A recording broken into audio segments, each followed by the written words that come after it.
एक बार एक गुरुदेव लंबी यात्रा पे जा रहे थे, तीर्थ यात्रा पे। तो उनके 2 शिष्य थे। उन्होंने दोनों शिष्य को अपने एक एक मुट्ठी गेहूं दे के गए और बोले कि मैं कुछ समय बाद आऊंगा तो देखता हूँ कि तुम लोग गेहूं का क्या करते हो। जब मैं ये तुम्हारे लिए एक तरह से गुरु दक्षिणा कह लो या कुछ भी कह लो, परीक्षा कह लो, वो है। ठीक है, वो तीर्थ यात्रा पर निकल गए। कुछ महीने बाद वो वापस आए तो सबसे पहले वो पहले शिष्य के पास गए, देखा कि तुमने एक मुट्ठी गेहूं का क्या किया। तो उसने शिष्य ने उस एक मुट्ठी गेहूं को एक डब्बे में डाल दिया था और उसको रोज गुरुदेव के रूप में पूजता था डेली। गुरुदेव देख के बड़े निराश हो गए। क्यों निराश हुए वो आपको बाद में पता लगेगा। फिर वो दूसरे शिष्य के पास गए।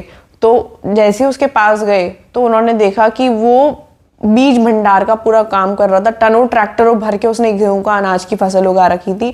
उसने उस गेहूं को जमीन में डाला, उससे खेती हुई, खेती से उसने इतना बड़ा कारोबार अपना बना लिया। गुरु देख के बड़े प्रसन्न हुए। यही चीज लाइफ में होती है। अगर कोई भी ऐसी भगवान के द्वारा दी गई आपको शक्ति है या कोई गॉड गिफ्ट है या गुरु की कोई कृपा है तो उस चीज को स्प्रेड करिए। अगर वो चीज आप सोचेंगे कि अपने तक सीमित रखूं उस एक्टिविटी को या फिर उस ज्ञान को अपने तक सीमित रखूं, ज्ञान सीमित होकर डब्बे में बंद होकर बेकार हो जाएगा, एक दिन सड़ जाएगा गेहूं की तरह। लेकिन अगर आप उसको स्प्रेड करेंगे, दुनिया में उसको यूज करेंगे तो डेफिनेटली आपका भी फायदा होगा और लोगों का भी फायदा होगा। और जिसने आपको वो ज्ञान दिया है वो देख के खुश होगा कि हाँ, ये इंसान मेरे ज्ञान का सदुपयोग कर रहा है, इसको फैला रहा है चारों तरफ। हर किसी को लाइफ में एक ना एक गॉड गिफ्ट मिला हुआ होता है, बस हमें पहचानने की देर होती है। और उस गॉड गिफ्ट को जिसने पहचान लिया उस चीज को उसे फैलाना चाहिए, उसको स्प्रेड करना चाहिए लाइफ में, ताकि औरों का भी भला हो।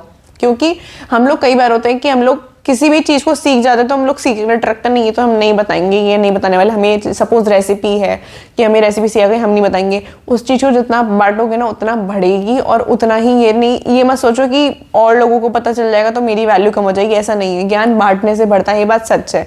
जितना गुरु का ज्ञान बांटोगे या भगवान का ज्ञान बांटोगे आपको उतनी सफलता मिलेगी लाइफ में, उतने आपके ऊपर भगवान का आशीर्वाद और कृपा ज्यादा बनेगी। राधे राधे।